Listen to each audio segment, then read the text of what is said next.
Okay, so for nature of roots, basically, I want you to know that okay, when I say roots, what do I mean? First, let's start there. Roots refer to when I have roots refer to x-intercepts. Let's say x-intercepts. Roots are x-intercepts, or if we're talking about functions. But if we're talking about equations just in general, roots are solutions. So for example, if I have, okay, the function they gave us there for x was negative x squared plus 3x plus 10. Do you agree that this has got two x-intercepts? It has x equals whatever and x equals whatever. Okay, so it has two x-intercepts. Those are called the roots of that function or the roots of that equation. Okay, so because they are numbers, they can be classified. Remember, back to rewind your mind back to grade 8, where we spoke about natural numbers, whole numbers, integers, rational, irrational numbers, etc., etc. That is basically what nature of roots is. Remember that when we factorize this, we can use quadratic equation. So x is equal to negative b plus minus root b squared minus 4ac all over 2a. And there's this part here that's very important, which is the thing that tells us how the root is going to be. B squared minus 4ac is something called a discriminant. I think. Something like that. And it's represented by this symbol, a triangle. Okay? So we first have to classify the discriminant before we can classify the root. Okay?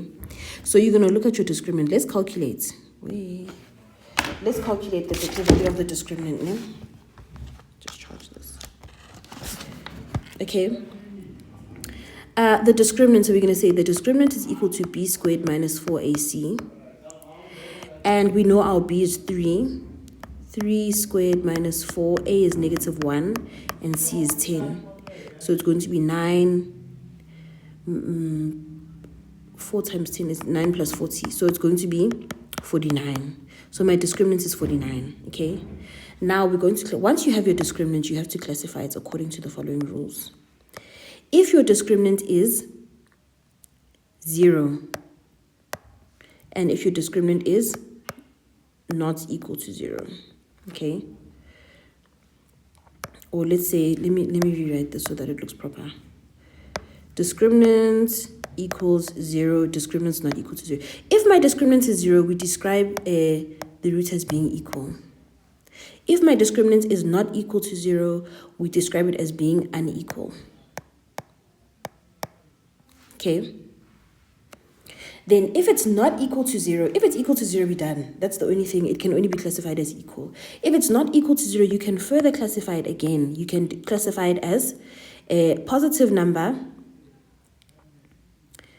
a positive, or so let's say the discriminant is greater than 0, or the discriminant can be less than 0. If it is less than 0, now think about it. If I put in, remember the discriminant is the thing that goes, if we go back to the quadratic formula, this is what goes underneath my square root. So if I have a negative number underneath a square root, or I have a number that is less than 0, what am I going to get? I'm going to get a non-real answer. If my discriminant is less than 0, I'll get a non-real number. But if my discriminant is greater than 0, I will get a real number. Are we together? Right. If it's a real number, I can further classify it again for the third and final time. Wait! Okay. If it's greater than 0, it can either be rational, or let me say it can either be a perfect square, or it can be a non-perfect square.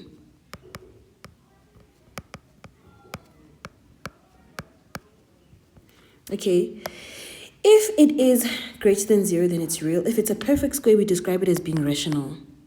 Okay, because if it's a perfect square, like for example, here I got 49, here it's 49, yabo. Is 49 a perfect square? Yes, it's 7 squared. So if I square root a perfect square, like 49, I'm going to get a rational number, which is 7.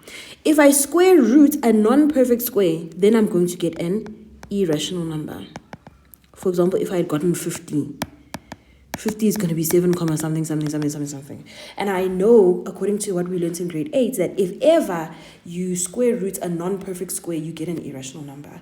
So that is the classification of square. I want you to screenshot this because it's important. It's going to be asked again and again and again and again and again every single year. And people always struggle with this, and it's not even that hard. If you just memorize this, and it's not even difficult to memorize. You don't have to memorize. If you understand this, then you'll never struggle with this kind of question. So back to the question now. The question asked, determine the values of k, for which f of x plus k will have two distinct real roots. F of x, now here, okay, let me explain.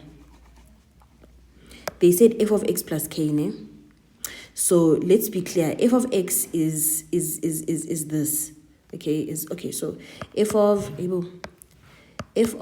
x is equal to negative x squared plus, was plus 3x, ne?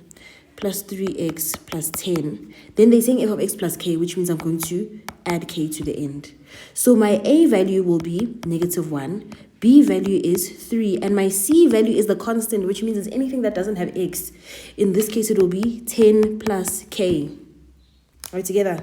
This is its a, b, c. So now if I want to calculate my discriminant, it's b squared minus 4ac.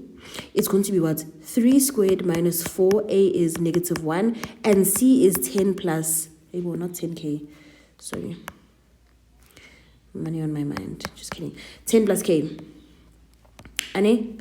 They wanted to know where it will have two distinct real roots. Real roots meaning that they must be greater, they must both be positive. All together. Okay, so it'll be 9 plus 4 times 10 plus k.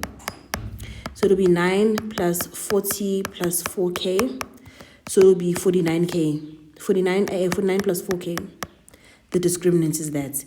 They want to know when will this have two distinct real roots. In other words, non-zero roots. We know that it's going to have it's going to have positive roots when the discriminant is greater than 0. So that's what we're going to use here.